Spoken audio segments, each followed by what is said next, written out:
नमस्कार साथियों, स्वागत है आप सभी का आपके अपने YouTube चैनल पर। उम्मीद करता हूं आप सभी लोग स्वस्थ होंगे, मस्त होंगे और बेहतर तरीके से तैयारी कर रहे होंगे। आपकी तैयारी को और गतिशील करने के लिए आप लोगों के लिए हम लगातार लेकर आ रहे हैं गणित के प्रैक्टिस सेट। इस अभ्यास क्रम में हम लोग आज अपने 15वें प्रैक्टिस सेट पर पहुंच चुके हैं। तो आज के इस प्रैक्टिस सेट की हम लोग शुरुआत करते हैं।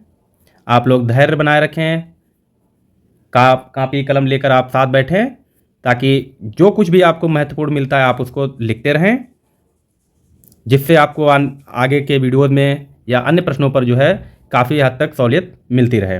तो चलिए शुरुआत करते हैं हम लोग अपने इस प्रैक्टिस सेट की। आज का पहला प्रश्न है, कह रहा है एक स्कूटर का मूल्य 50,000 है। हर वर्ष इसके मूल्य में 12% की कमी आती है। 2 वर्ष बाद इसका मूल्य क्या होगा? तो हमको क्या करना है? देखिए स्कूटर का मूल्य कितना दिया है, 50,000 दिया हुआ है, ठीक है। और हर वर्ष क्या आती है, 12% की कमी आती है। तो हम इसको क्या लिखेंगे, 100 माइनस 12, क्लियर। और दूसरे साल भी कमी आती है तो फिर इसको फिर क्या लिखेंगे, 100 माइनस 12/100, ठीक है। अब यहाँ से क्या होगा, 50,000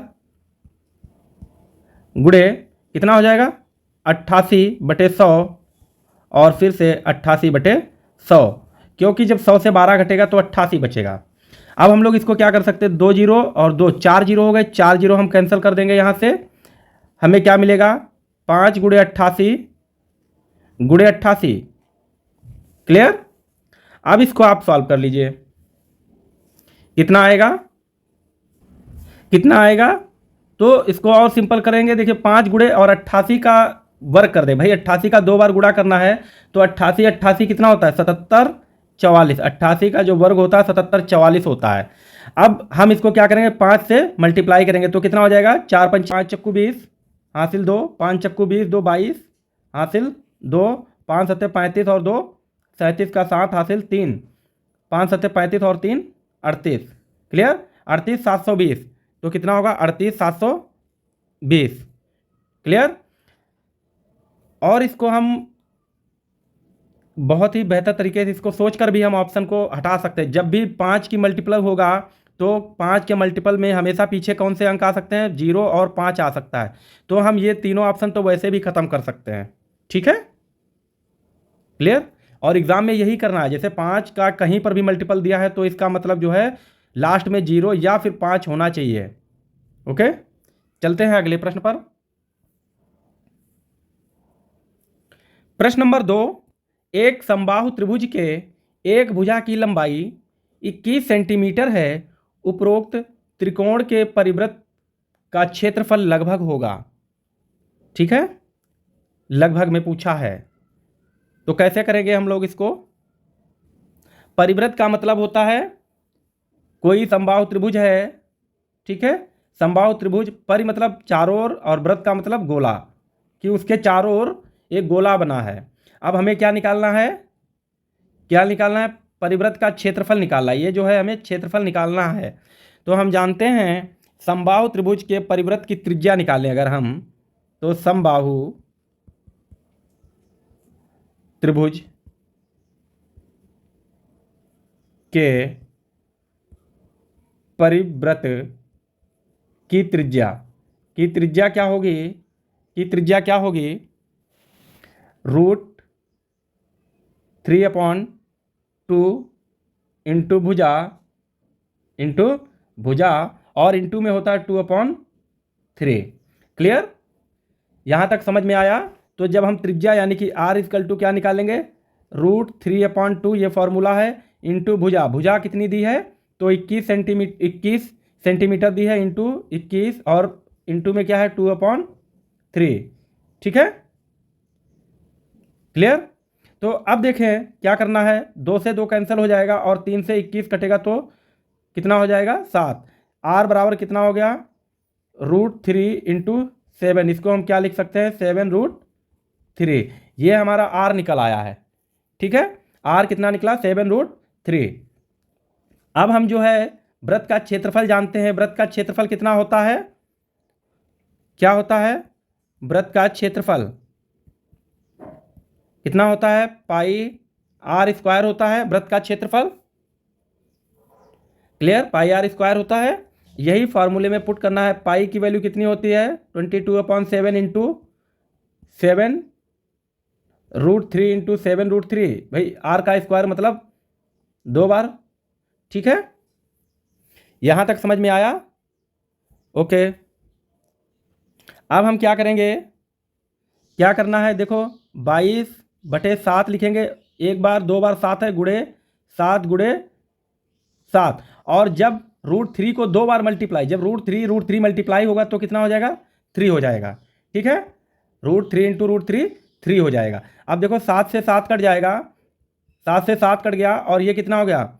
22 गुणे 3 बराबर 66। 66 गुणे 7 बराबर कितना होगा? 7 × 42 का 2 हासिल 4। ठीक है, 7 × 42 का 2 हासिल 4, 7 × 42 और 4 46। कितना हो गया? 462। 462 और क्षेत्रफल पूछा है तो सेंटीमीटर स्क्वायर। क्लियर? ओके, प्रश्न नंबर 3। प्रश्न नंबर 3 कह रहा है 12% की छूट के बाद एक खिलौना 132 रुपये में बेचा गया था, तो खिलौने का अंकित मूल्य क्या था? क्या 140 था? क्या 175 था? 150 या फिर 160 था? क्या था खिलौने का मूल्य? इस तरीके के प्रश्नों को आपको कर लेना चाहिए बहुत आसानी से और जल्दी, क्योंकि काफ़ी हद तक मैंने इस तरीके के प्रश्नों की प्रैक्टिस कराई है। तो चलिए शुरुआत करते हैं। मान लेते हैं खिलौने का मूल्य कितना था? x रुपये था और इस पर कितनी छूट दी गई? 12%। तो x 100 - 12 ही तो होगा बटे में 100, यही तो छूट दी गई। ठीक है, और कितना हो जाता है? तो 132 रुपये का। या हम इसको डायरेक्ट भी कर सकते हैं। कैसे? कि जब 12% की छूट दी तो कितना हो जाएगा? 88 हो जाएगा। ठीक है, 88 हो जाएगा। तो हम यहाँ से क्या करेंगे? x इंटू 88/100 हो जाएगा इक्वल टू 132। अगले स्टेप में क्या करेंगे? x यहीं रहेगा। अब देखो क्या करेंगे? तिरछी गुणा ऐसे और ऐसे, यानी कि 100 ऊपर 132 के गुणे में जाएगा और 88 नीचे आएगा। तो x बराबर 132 गुणे 100 बटे 88। क्लियर? ठीक है, अब देखिए अगर हम 4 से काटें तो 4 से ये कितनी बार जाएगा? 22 बार कटेगा। क्लियर? 4 से 88 जो है 22 बार कटेगा। और अगर हम 132 को काटें तो कितनी बार कटेगा? 4 तिहाई 12 और 4 तिहाई 12 33 बार। ठीक है, अब क्या करना है हमको? क्या करना है? इसको 11 से काट दो, 11 दूनी 22 और 11 तिया 33।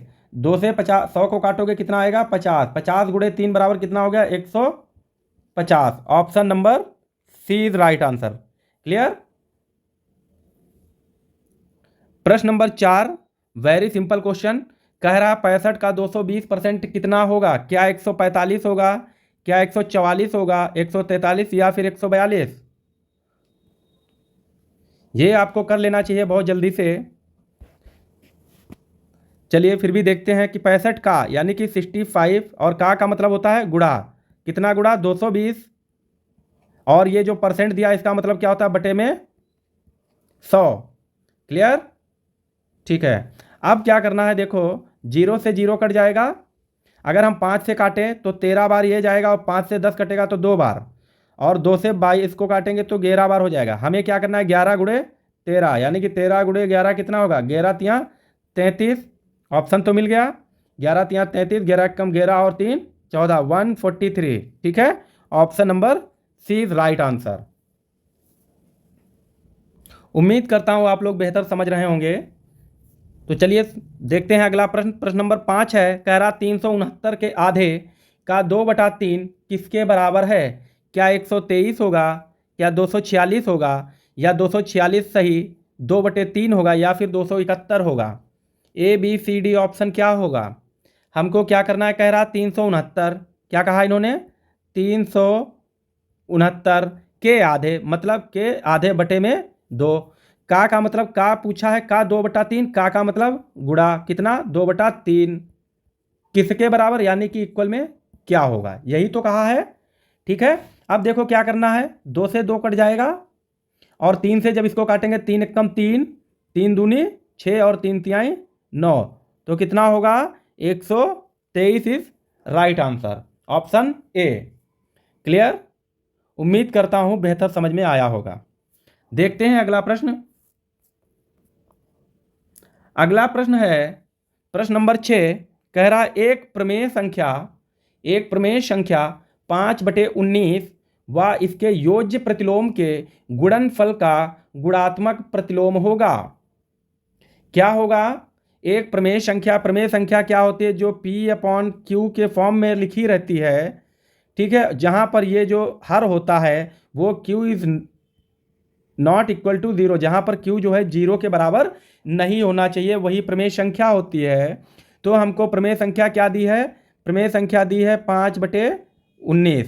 क्या कह रहा है, वाह इसके योज्य प्रतिलोम, इसका योज्य प्रतिलोम क्या होगा, दी हुई किसी भी संख्या का योज्य प्रतिलोम क्या होता है, तो माइनस लगा देंगे, तो इसका योज्य प्रतिलोम क्या होगा, -5/19 होगा। अब कह रहा है योज्य प्रतिलोम के गुणनफल, मतलब इसी का हम क्या कर दें, गुणनफल कर दें। ठीक है, यही तो इसका गुणनफल करेंगे तो क्या होगा, ये माइनस है, माइनस लग जाएगा यहाँ, 25, 25/19 का स्क्वायर कितना होता है, 19 का स्क्वायर कितना होता है 361। आप लोग वर्ग और वर्गमूल, घन और घनमूल याद कर लीजिए, काफ़ी हद तक फायदा देने वाले हैं।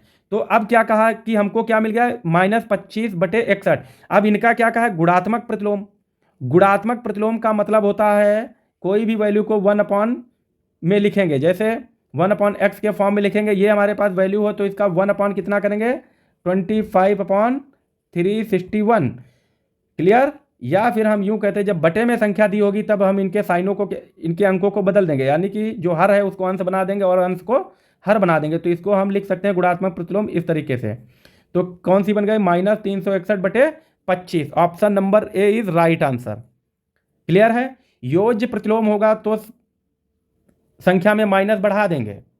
क्लियर, गुणात्मक प्रतिलोम होगा तो क्या करेंगे, 1 के फॉर्म में लिखेंगे। Clear, okay. प्रश्न नंबर 7 है, कह रहा है 14, 31 एवं एक अन्य संख्या का औसत 30 है तो तीसरी संख्या क्या होगी, क्या 35 होगी, क्या 36 होगी, 40 होगी या फिर 45 होगी। तो हम जानते हैं कि औसत बराबर क्या होता है, औसत बराबर क्या होता है, संख्याओं का योग होता है। ठीक है, संख्याओं का योग बटे संख्याएं कितनी है, यही तो दिया होता है। हमको क्या किया है, 3 संख्याएं दी हैं, मतलब उनका जो है औसत दिया है, तो औसत कितना दिया है, औसत तो कितना दिया है 30, बराबर में एक संख्या 14 + 31 प्लस कोई संख्या होगी तो x होगी मान लेते हैं, और बटे में 3 संख्याएं हैं। तो अब देखो क्या करेंगे, इसका तो तिरछा गुणा हो जाएगा, तो कितना हो जाएगा 30 × 3 = 90 हो जाएगा, 90 बराबर में 14 और 31 कितना होगा 45 हो जाएगा, 45 + x होगा। अब देखो ये 45 इसके प्लस में है x के, तो ये इधर आ जाएगा, क्या हो जाएगा माइनस में आ जाएगा, 90 - 45 हो जाएगा, बराबर में x कितना आ गया, x = 45, कितना x = 45 होगा, option D is right answer. Clear है।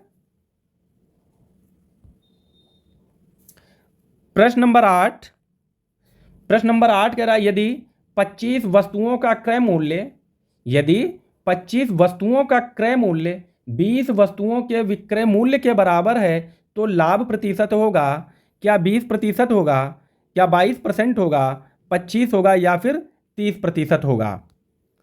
क्या होगा, क्या हो जाएगा। लगातार मैं इस प्रकार के प्रश्नों को हल करा रहा हूं और उम्मीद करता हूं कि आप लोग इसको कर पाएंगे। तो जब भी बात वस्तुओं की होगी तो हम क्या करेंगे, क्रय वस्तुओं से विक्रय वस्तुओं को घटा देंगे तो हमें लाभ मिलेगा। क्या मिलेगा, क्रय वस्तुओं से विक्रय वस्तुओं को हटाएंगे और हम लाभ प्रतिशत बराबर जानते हैं, लाभ प्रतिशत बराबर क्या होता है, लाभ गुणे 100 बटे क्या होता है 100 बटे विक्रय वस्तुएं। क्लियर, ठीक है। अब यहाँ से हम लाभ निकालेंगे तो लाभ क्या करेंगे, लाभ कैसे निकालेंगे, वस्तुओं की बात होगी तो लाभ क्या करेंगे, क्रय वस्तुओं से, क्रय वस्तुओं से माइनस करेंगे विक्रय वस्तुएं। ठीक है,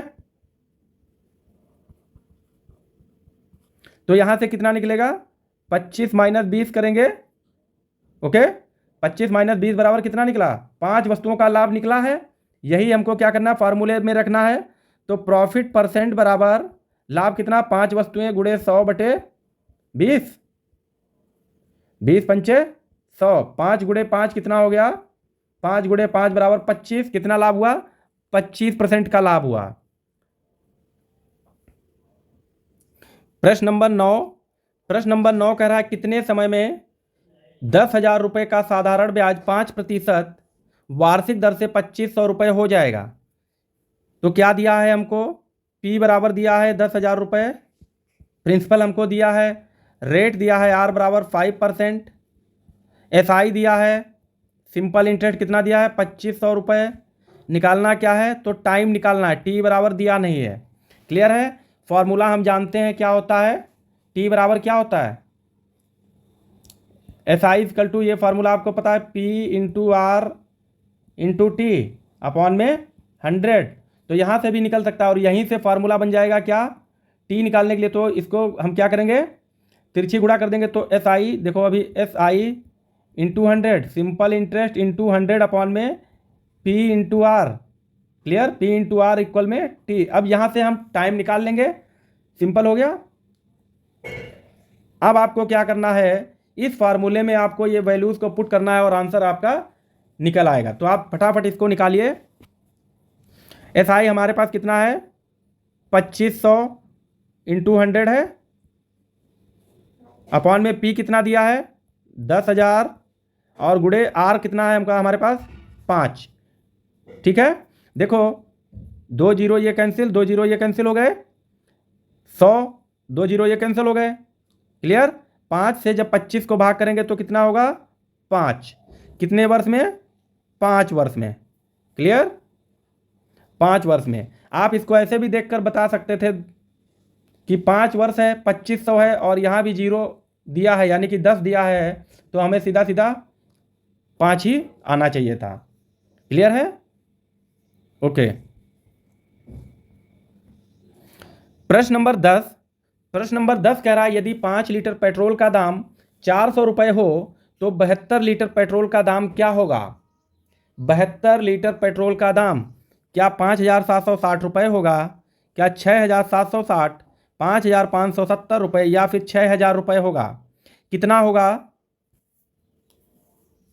तो हमें क्या करना है, हमको दिया है 5 लीटर बराबर, 5 लीटर बराबर 400 रुपये दिया है, कितना पूछा है 72 लीटर का पूछा है। ठीक है, तो हम 1 लीटर का अगर हम निकालें, 1 लीटर का दाम निकालेंगे तो कितना होगा 400 बटे 5 होगा, यही होगा ना। तो यहाँ से कितना निकलेगा 80 रुपये।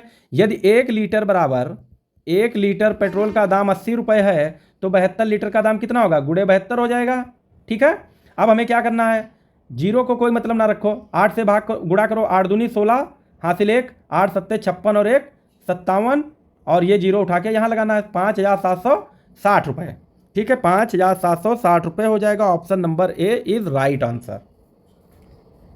आप लोग लगातार प्रैक्टिस करते रहिए, अपनी स्पीड को और बेहतर कीजिए, क्योंकि एग्ज़ाम हॉल में जो है इतना वक्त नहीं होता है कि हम समय को गंवाएं। तो बहुत तेज़ी से प्रश्न पढ़ते रहिए और तुरंत आपका आंसर आना चाहिए। ठीक है, चलते हैं अगले प्रश्न पर। प्रश्न नंबर 11 कह रहा है 10% की वार्षिक चक्रवृद्धि ब्याज पर 2 वर्ष के लिए 2100 रुपये के निवेश पर ब्याज राशि होगी। क्या 432 ब्याज होगा, 441, 453 या फिर 462। पूछ रहा है कि कितने रुपए हैं, तो 2100 रुपये का निवेश करता है, कितने वर्ष के लिए करता है, तो 2 वर्ष के लिए करता है। ठीक है, और उसको क्या रेट ऑफ इंटरेस्ट, ब्याज दर कितने की लग रही है, तो 10% की लग रही है। तो पूछा क्या है कि उसको ब्याज कितना मिलेगा, इंटरेस्ट जो है उसको कितना मिलेगा। ठीक है, इंटरेस्ट कितना मिलेगा। तो हम जानते हैं इंटरेस्ट निकालेंगे कैसे। तो देखिए हम लोग जानते हैं अमाउंट बराबर, ठीक है, अमाउंट बराबर क्या होता है, P ब्रैकेट में 1 + R अपॉन 100 की पावर n। अब ये अमाउंट का मतलब होता है मिश्र धन, तो इसको हम लोग क्या कर सकते हैं, A - P हो जाएगा। भाई मिश्र धन से जब हम मूलधन घटा देंगे, यानी कि जो ब्याज सहित रुपया है उसी को मिश्र धन कहते हैं, और वहीं से हम मूलधन जो हमने पैसा लगाया उसको घटा देंगे तो ब्याज मिल आएगा। ठीक है, तो यहाँ से हम ए निकाल लेंगे, क्या निकाल लेंगे, ए अमाउंट मतलब मिश्र धन निकाल लेंगे।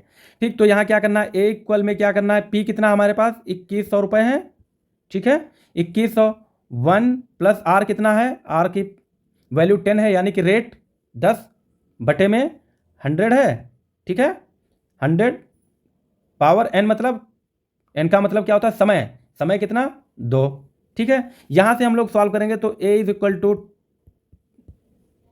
और ये 0 0 कैंसिल हो जाएगा, तो 10 × 10 और 1 11, तो इसको हम लिख सकते हैं 11/10 की पावर 2। यहाँ से फिर इसको हम इस तरीके से सॉल्व करेंगे तो क्या हो जाएगा, a इक्वल में 2100 और ये कितना हो जाएगा ऊपर 11 × 11 बटे में 10 × 10 हो जाएगा, ठीक है। यहाँ से इसको आप सॉल्व कर लीजिए, अब आंसर निकालिए। देखो 0 से 0 कैंसिल, दोनों 0 कैंसिल, ठीक है। अब 11 से जब मल्टीप्लाई करोगे 21 से तो कितना आएगा, जब 21 की 11 से मल्टीप्लाई होगी तो कितना हो जाएगा, 231 हो जाएगा, और गुणे 11, ठीक है, गुणे 11 हो जाएगा। उसके बाद जब 11 से मल्टीप्लाई करोगे तब कितना हो जाएगा, तो फिर कितना हो जाएगा 2541। अब देखो हमें क्या मिल गया, ए बराबर कितना मिल गया, 2541 रुपये निकल आया, ठीक है, 2541, और हमको क्या निकालना है, ब्याज। तो ब्याज पाने के लिए, ब्याज राशि हम पाने के लिए क्या करेंगे, ब्याज बराबर क्या होगा, ब्याज बराबर a - p। ए हमारे पास कितना है 2541 और p कितना है 2100, तो यहाँ से हम 2100 घटा दें, 1 का 1, 4 का 4 और 5 से 1 गया 4 और 2 का 0 हो जाएगा, तो 441 रुपये, यानी कि जब 2100 रुपये हम लगाएंगे 2 वर्ष के लिए 10% वार्षिक ब्याज दर पर, तो हमको 441 रुपये ब्याज मिलेगा। क्लियर है, ठीक है, चलते हैं अगले प्रश्न पर। प्रश्न नंबर 12 क्या कह रहा है, कह रहा है एक वृत्त की परिधि 242 मीटर है, ठीक है, तो इसका क्षेत्रफल क्या होगा, क्या 4650 मीटर 5 मीटर स्क्वायर होगा, 3600 मीटर स्क्वायर, 1000 या फिर 4300 मीटर स्क्वायर होगा, क्या होगा। परिधि क्या होता है भाई, कोई वृत्त है और इसके चारों ओर जो ये रास्ता होता है, चारों ओर की दूरी ही हमें क्या कहलाती है, यही परिधि होती है। तो परिधि बराबर क्या होता है, परिधि बराबर कितना होता है, 2πr होता है। परिधि हमको कितना दिया है, 242 दे रखा है, बराबर में 2π का मान 22/7 × r। r निकालना है तो r को हम यहीं छोड़ेंगे, बाकी इसकी मल्टीप्लाई कर देंगे, ठीक है, तिरछी गुणा, तो 7 इधर आएगा ऊपर में, 242 × 7 बटे में क्या आएगा, 2 × 22 आएगा। क्लियर है, ठीक। अब देखो क्या करेंगे, 2 से हम क्या करें, इसको 2 से 242 को काट देंगे तो कितना हो जाएगा, 121 हो जाएगा। तो कितना हो गया, 121 × 7 बटे 22 हो गया। अब क्या करना है, इसको फिर से 11 से काट दो, 11 दूनी 22, 11 ग्राम 121, ठीक है। अब कितना हो गया, कितना हो गया, r बराबर क्या हो गया, 11 × 7 बटे 2, यही तो हो गया, 11 सते 77 बटे 2, 77 बटे 2 को हम क्या लिख सकते हैं, r बराबर 36.5, ठीक है, क्लियर।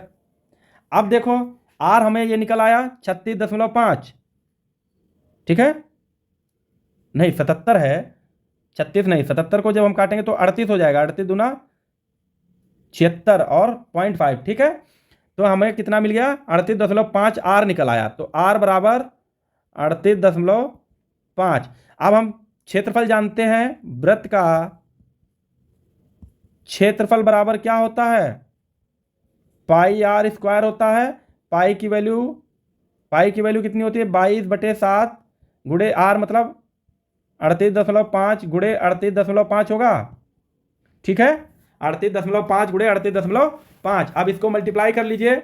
अगर हम 7 से 38 को भाग करेंगे तो कितना होगा, 7 पचे 35, 3 7 पचे 35, यानी कि 5.5 निकलेगा। तो इसको क्या लिखेंगे, 22 गुणे 5.5 गुणे 38.5। अब इसको मल्टीप्लाई कीजिए, कितना हो जाएगा। देखो अगर हम यहाँ पे जब 22 की 5.5 से मल्टीप्लाई करेंगे तो कितना हो जाएगा, तो हो जाएगा 121, ठीक है। 121 हो जाएगा, 121 गुणे 38.5। क्लियर है। यहाँ क्या है, 38.5, ठीक है। फिर क्या करना है, दोगुना लिख दो इसका। दोगुना कितना हो जाएगा, 38.5 का दोगुना 77 होगा, ठीक है। उसके बाद फिर यही लिखना है, 5 8 7 5 12 3 15 का 5 हासिल 1 8 7 15 1 16 1 और 4 कितना हो गया, 4650 समथिंग में आएगा, ठीक है। 4650 लगभग में लिखा है तो 4650 हो जाएगा। क्लियर है, ओके। क्योंकि यहाँ पर और कोई ऑप्शन मिल नहीं रहा इसलिए 4650 यहाँ पॉइंट लगेगा भाई, पॉइंट लगेगा, ठीक है, ओके। प्रश्न नंबर 13 क्या कह रहा है, 5.47 इंटू 5.47 माइनस 4.53 इंटू 4.53 का मान होगा। क्या देखो ये दो वैल्यूज का गुणन है, यानी कि इसका मतलब क्या हो सकता है, इसका मतलब a इंटू ए लिखा होगा, ठीक है। माइनस ये क्या है, इसको हम b मान लें तो b इंटू बी लिखा होगा। और नीचे क्या हो सकता है, इस प्रकार के प्रश्न में सोचना पड़ेगा। ये क्या हो सकता है, a माइनस बी लिखा है, a माइनस बी लिखा है, मतलब क्या लिखा है, 5.47 माइनस करेंगे 4.53, यही लिखा है, ठीक है। तो अब देखो इसको हम क्या लिख सकते हैं, तो यहाँ पर क्या है, a इंटू ए मतलब क्या होता है भाई, आप लोग जानते हैं a स्क्वायर होता है और b into B minus B square upon में a माइनस बी हो गया। a square minus B square क्या होता है, फॉर्मूला आप लोग पता है। इसको हम क्या लिख सकते हैं, a प्लस बी और ब्रैकेट में a माइनस बी, यही तो हो सकता है, a plus B a minus B और अपान में क्या है, a माइनस बी, ठीक है। ये देखो दोनों वैल्यू क्या, इसको एक वैल्यू मान लो तो a माइनस बी कैंसिल हो जाएगा, ठीक है। a माइनस बी कैंसिल, क्या बचा, a प्लस बी बचा। a प्लस बी मतलब 5.47 प्लस 4.53। क्लियर है। देखो 5 4 9 ये हो गया और 53 और 47 10, यानी कि 10 हो गया, ठीक है। Option number A is right answer. Clear है, उम्मीद करता हूं आपको समझ में आया होगा। देखते हैं अगला प्रश्न। प्रश्न नंबर 14 कह रहा है, एक वर्गाकार मैदान का क्षेत्रफल 441 वर्ग मीटर है, मैदान का परिमाप ज्ञात कीजिए। क्या 84 मीटर होगा, क्या 21 मीटर होगा, 42 मीटर होगा या 45.5 मीटर होगा, क्या होगा। देखो वर्गाकार मैदान की बात कर रहा है तो वर्गाकार मैदान का मतलब क्या होता है, क्या होता है भाई, कि वर्गाकार मैदान का मतलब वर्ग जो होता है उसकी सभी भुजाएं क्या होती हैं, बराबर होनी चाहिए, ठीक है। और कोण ये है क्या होना चाहिए, 90 डिग्री, 90 अंश के चारों कोण होने चाहिए, वही होता है वर्गाकार, ठीक, वर्ग, ठीक है। वर्ग के आकार का एक मैदान है, उसका क्या है, क्षेत्रफल। तो ये जो संपूर्ण है वो क्षेत्रफल है, तो वर्ग का क्षेत्रफल, यहाँ फार्मूला लगाइए, वर्ग का क्षेत्रफल बराबर क्या होता है, ए स्क्वायर होता है। और हमको क्या दिया है, वर्ग का क्षेत्रफल 441 बराबर ए स्क्वायर दिया है। क्लियर, 441 बराबर ए स्क्वायर, इसका मतलब है ये 441 को हम ए स्क्वायर को हम क्या लिख सकते हैं, ए इंटू ए लिख सकते हैं। तो यहाँ पर भी ऐसी संख्या तोड़कर लिखनी है जिसका गुणनफल क्या होना चाहिए, 441 और संख्या बराबर हो। जैसे अगर हम इसको 2 में तोड़ें तो 2 इंटू 2 होना चाहिए, ठीक, लेकिन 2 नहीं होगा, दूसरा क्या होता है कि हम यहाँ से 441 है, ठीक है, अगर हम यहाँ से क्या करें, स्क्वायर हटाएंगे तो इधर हम रूट लगा देंगे, ठीक है, रूट। तो रूट 441 का मतलब क्या होता है, इसको हम क्या लिख सकते हैं, 21 गुणे 21।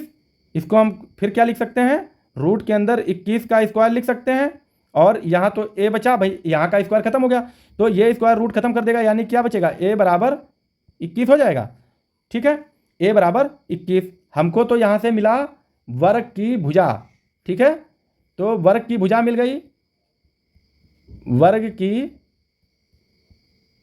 भुजा बराबर कितना मिला, 21 मीटर। अगर वर्ग की भुजा 21 मीटर है तो मैदान का परिमाप क्या होता है, वर्ग का परिमाप निकालो, वर्ग का परिमाप का फार्मूला क्या होता है, 4 इंटू ए हमें 21, यानी कि 4 गुणे 21 कितना हो गया भाई, 84 मीटर। तो option A is right answer, ठीक है। अगर यही पूछ दे वर्ग का विकर्ण क्या होता है, वर्ग का विकर्ण क्या होता है, a√2 होता है, ठीक है। तो वर्ग का विकर्ण अगर पूछा जाता तो कितना हो जाता, 21√2 हो जाता। क्लियर है, ठीक है। प्रश्न नंबर 15 आज का अपना अंतिम प्रश्न है, यदि झील की लंबाई और चौड़ाई क्रमशः 40 मीटर तथा 10 मीटर हो तो इसमें 1200 घन मीटर पानी है, तो झील की गहराई क्या 4 मीटर होगी, 3.5 मीटर, 3 मीटर या फिर 4.5 मीटर। हमको क्या दिया है, देखो झील की लंबाई दी है, ठीक है, झील की लंबाई कितनी दी है 40 मीटर, चौड़ाई कितनी दी है भाई, चौड़ाई बराबर 10 मीटर दिया है, ठीक है, 10 मीटर। तो हम क्या निकालना है, आयतन निकालना है, ठीक है, घन मीटर, यानी कि पानी कितना आएगा, तो झील का आयतन निकालेंगे। झील का आयतन बराबर क्या होता है, भाई, लंबाई गुणे चौड़ाई, ठीक है, गुणे गहराई कह लो या फिर ऊंचाई कह लो। चलो गहराई पूछा है तो गहराई कर लो, ठीक है। तो हमें क्या दिया, झील का आयतन कितना दिया है, 1200 दिया है, 1200 बराबर लंबाई कितनी 40, चौड़ाई गुणे 10, और गहराई ही तो निकालनी है, तो गहराई को ऐसे ही लिखे रहेंगे, ठीक है। अब देखो क्या हो जाएगा, 1200 बराबर में कितना हो जाएगा, 40 गुणे 10 बराबर 400 गुणे गहराई, ठीक है, यही करना है, ठीक है, ठीक। अब क्या करना है, ये देखो 400 जो है इसको हम क्या लिखेंगे, 1200 गुणे बराबर में 400 इंटू गहराई, यहाँ ऊपर देख लेते हैं, ठीक है, गहराई। अब हमें क्या करना है, गहराई निकालनी है, गहराई को यहीं छोड़ेंगे, 400 कहाँ आएगा, इसके बटे में आ जाएगा, तिरछी गुणा, ठीक है, तो बटे में, तो क्या करेंगे 1200 बटे में 400 बराबर गहराई, ठीक है, गहराई। अब देखो 0 0 कैंसिल, 4 तिहाई 12, तो 3, यानी कि गहराई 3 मीटर होगी, ठीक है, गहराई 3 मीटर। समझ में आया होगा, उम्मीद करता हूँ बेहतर आपको समझ में आ रहा होगा। अब आप लोग बताइए कि वीडियो आपको कैसे लग रहे हैं, अच्छे लग रहे हैं तो कमेंट, और नहीं अच्छे लग रहे हैं तब भी आप लोग कमेंट में बताइए बिल्कुल कि कैसे क्लासेस लग रही हैं आपको। और यदि आप लोगों को वीडियो अच्छे लग रहे हैं तो उसके लिए आप लोग एक लाइक देंगे हमको, अपने दोस्तों में शेयर करें, वीडियो को ज़्यादा से ज़्यादा शेयर करें। और चैनल अगर नहीं सब्सक्राइब किया है तो आप लोग चैनल को ज़रूर सब्सक्राइब कर लें, बस इतना सा सहयोग है आप लोगों का कि वीडियो को शेयर करें और चैनल को सब्सक्राइब करें, ये आपका सहयोग है। और वीडियो को लाइक तभी करें जब आपको वीडियो अच्छा लगे, कंटेंट अच्छा लगे, समझ में बेहतर आए तो आप लाइक करिए, ठीक है। आज के लिए इतना ही, मिलते हैं अगले वीडियो में, तब तक के लिए धन्यवाद, बाय बाय। और आप अपनी तैयारी करते रहिए, लगातार तैयारी में लगे रहिए। हम मिलते हैं फिर नए कंटेंट के साथ।